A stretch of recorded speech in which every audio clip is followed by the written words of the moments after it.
ಜನಾರ್ದನ್ ರೆಡ್ಡಿ ಶ್ರೀರಾಮುಲು ಅಷ್ಟೇ ಅಲ್ಲ, ರಾಜ್ಯದ ಪ್ರಮುಖರು ಕೂಡ ಚರ್ಚೆ ಮಾಡಿದಂತ ಸಂದರ್ಭದಲ್ಲಿ ನಾವೆಲ್ಲರೂ ಕೂಡ ಪಾದಯಾತ್ರೆ ಮಾಡೋದು ಒಳ್ಳೇದು ಅನ್ನೋದು ಬಹುತೇಕ ಎಲ್ರದ್ದು ಅದೇ ಅಭಿಪ್ರಾಯ ಇದೆ. ಆದ್ರೂ ಕೂಡ ವರಿಷ್ಠರ ಜೊತೆ ಚರ್ಚೆ ಮಾಡಿ ತೀರ್ಮಾನ ತೆಗೆದುಕೊಳ್ಬೇಕು.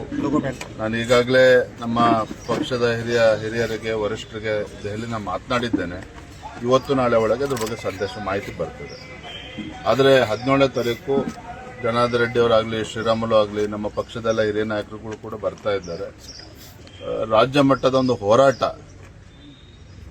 ಯಾಕೆಂದರೆ ಈ ಕಾಂಗ್ರೆಸ್ ಸರ್ಕಾರದ ವಿರುದ್ಧ, ಈ ಕಾಂಗ್ರೆಸ್ ಸರ್ಕಾರದ ವೈಫಲ್ಯಗಳು, ಭ್ರಷ್ಟಾಚಾರ ಏನು ಇವತ್ತು ರಾಜ್ಯದಲ್ಲಿ ಒಂದು ರೀತಿಯ ಅರಾಜಕತೆ ಸೃಷ್ಟಿಯನ್ನ ಮಾಡ್ತಾ ಇದೆ ಕಾಂಗ್ರೆಸ್ ಸರ್ಕಾರ. ಇದೆಲ್ಲದರ ವಿರುದ್ಧ ಇವತ್ತು ರಾಜ್ಯದಲ್ಲಿ ರೈತರ ಸಮಸ್ಯೆ ಇದೆ, ಡ್ರಗ್ಸ್ ಸಮಸ್ಯೆ ಇದೆ. ಎಲ್ಲ ವಿಚಾರಗಳನ್ನ ತೆಗೆದುಕೊಂಡು ರಾಜ್ಯದಲ್ಲಿ ವಿವಿಧ ಹಂತಗಳಲ್ಲಿ ಹೋರಾಟವನ್ನು ಮಾಡಬೇಕು ಅಂತೇಳಿ ಈಗಾಗಲೇ ಪಕ್ಷ ನಿರ್ಧಾರ ಮಾಡಿದೆ. ಹಾಗಾಗಿ ಮೊದಲ ಹಂತದಲ್ಲಿ ಈ ರಾಜ್ಯದಲ್ಲಿ ಕಾನೂನು ಸುವ್ಯವಸ್ಥೆ ಹದಗೆಟ್ಟಿರುವಂತಹ ಸಂದರ್ಭದಲ್ಲಿ ಬಳ್ಳಾರಿನಲ್ಲಿ ಬೃಹತ್ ಮಟ್ಟದ ಒಂದು ಹೋರಾಟವನ್ನು 17ನೇ ತಾರೀಕು ನಾವು ಹಮ್ಮಿಕೊಂಡಿದ್ದೇವೆ. ಗ್ರಾಮೀಣ ಭಾಗದಲ್ಲಿ ಇವತ್ತು ಒಂದು ಅಸೆಟ್ ಕ್ರಿಯೇಷನ್ ಆಗಬೇಕು, ಗ್ರಾಮೀಣ ಭಾಗದಲ್ಲಿ ಅಭಿವೃದ್ಧಿ ಆಗಬೇಕು. ಕೃಷಿ ಚಟುವಟಿಕೆ ನಡೆಯುವಂತಹ ಸಂದರ್ಭದಲ್ಲಿ 60 ದಿನಗಳ ಕಾಲ ಇದಕ್ಕೆ ಅವಕಾಶವನ್ನು ನೀಡಿದ್ದಾನೆ. ಯಾಕಂದ್ರೆ ರೈತರಿಗೆ ಅನಾನುಕೂಲ ಆಗ್ತದೆ.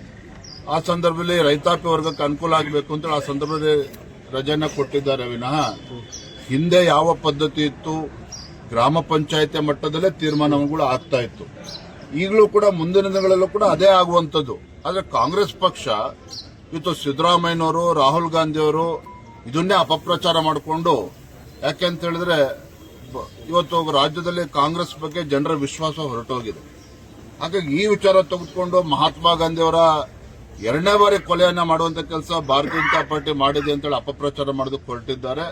ಇದಕ್ಕೆ ಭಾರತೀಯ ಜನತಾ ಪಾರ್ಟಿ ರಾಜ್ಯದ ಎಲ್ಲ ತಾಲೂಕು ಕೇಂದ್ರಗಳಲ್ಲಿ ಮತ್ತೆ ಗ್ರಾಮೀಣ ಭಾಗದಲ್ಲೂ ಕೂಡ ಇದನ್ನ ಜಾಗೃತಿ ಮೂಡಿಸುವಂತ ಕೆಲಸ ನಾವು ಮಾಡ್ತೇವೆ. ಬರುವಂತ ದಿನಗಳಲ್ಲಿ ಕಾಂಗ್ರೆಸ್ ಗೊಂದಲದ ಕೂಡ ನಿನ್ನೆ ರಾಹುಲ್ ಗಾಂಧಿ ಅವರು ಸಿಎಂ ಮತ್ತು ಡಿಸಿಎಂ ಪ್ರತ್ಯೇಕ ಹೆಲಿಪ್ಯಾಡ್ ನಲ್ಲಿ ಮಾತಾಡ್ತಿದ್ದಾರೆ. ಇರ್ಲಿ ಪಾಪ, ಅವರು ಆಂತರಿಕ ಕಚ್ಚಾಟ, ಒಬ್ರು ಮುಖ್ಯಮಂತ್ರಿ ಕುರ್ಚಿ ಉಳಿಸ್ಕೋಬೇಕು ಅನ್ನುವ ಆ ಕಾತರದಲ್ಲಿ ಅವರಿದ್ದಾರೆ. ನನ್ನ ತಾಳ್ಮೆನ ಕೆಣಕಬೇಡಿ, ನಾನು ಮುಖ್ಯಮಂತ್ರಿ ಆಗಬೇಕು ಅಂತ ಉಳಿದವರು ರೆಡಿ ಆಗಿದ್ದಾರೆ. ಇದರ ನಡುವೆ ರಾಜ್ಯದ ಜನ ಇವತ್ತು ಅನುಭವಿಸ್ತಾ ಇದ್ದಾರೆ.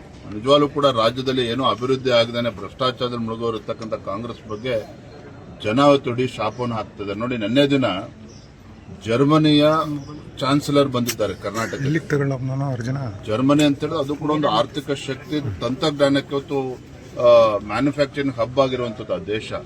ಅಂತ ಒಂದು ದೇಶದ ಚಾನ್ಸಲರ್ ಇವತ್ತು ಕರ್ನಾಟಕಕ್ಕೆ ಬಂದ್ರೆ ಇವರು ಮುಖ್ಯಮಂತ್ರಿ ಕುರ್ಚಿ ಉಳಿಸ್ಕೊಳಕ್ ಒಬ್ರು ಹೋಗಿದ್ದಾರೆ, ಮುಖ್ಯಮಂತ್ರಿ ಕುರ್ಚಿ ಕಸ್ಕೊಳಕ್ ಇಬ್ರು ಹೋಗಿ ರಾಹುಲ್ ಗಾಂಧಿ ಜೊತೆ ನಿಂತ್ಕೊಂಡ್ರೆ ರಾಜ್ಯದ ಪರಿಸ್ಥಿತಿ ಏನಾಗಬೇಕು? ಇದೆಲ್ಲವನ್ನೂ ಕೂಡ ರಾಜ್ಯದ ಜನ ಗಮನಿಸ್ತಾ ಇದ್ದಾರೆ. ಬರುವಂತ ದಿನಗಳಲ್ಲಿ ಉತ್ತರ ನೀಡ್ತಾರೆ. ಧನ್ಯವಾದ. ಎಲ್ಲ ವರಿಷ್ಠರು ತೀರ್ಮಾನ ತೆಗೆದುಕೊಳ್ತಾರೆ.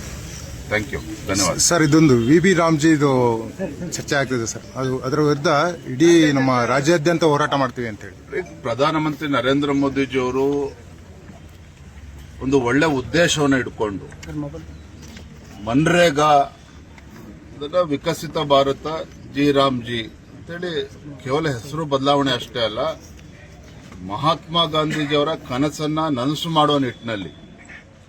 ಯಾಕೆಂತ ಹೇಳಿದ್ರೆ ಗಾಂಧೀಜಿಯವರ ಕನಸು ಗ್ರಾಮ ಸ್ವರಾಜ್ಯ, ಗ್ರಾಮಗಳು ಅಭಿವೃದ್ಧಿ ಆದಾಗ ಮಾತ್ರ ದೇಶ ಅಭಿವೃದ್ಧಿ ಆಗುತ್ತೆ ಅನ್ನುವ ಒಂದು ಚಿಂತನೆ ಮಹಾತ್ಮ ಗಾಂಧೀಜಿಯವ್ರದ್ದು. ಪ್ರಧಾನಮಂತ್ರಿ ನರೇಂದ್ರ ಮೋದಿಜಿಯವರು ಸಹ ಏನು ಕಳೆದ ಹಲವಾರು ವರ್ಷಗಳಿಂದ 2006ರಲ್ಲಿ ಇವತ್ತೇನು ಮನ್ರೇಗಾ ಅಂತೇಳಿ ಪ್ರಾರಂಭ ಆದಂತ ಈ ಒಂದು ಯೋಜನೆ, ಹಗರಣಗಳು, ಭ್ರಷ್ಟಾಚಾರ, ಆ ಬಡವರಿಗೆ ಹಣ ತಲುಪದೇ ಇರುವಂತದ್ದು, ಹಳ್ಳಿಗಳಲ್ಲಿ ಗ್ರಾಮೀಣ ಭಾಗದಲ್ಲಿ ಅಭಿವೃದ್ಧಿ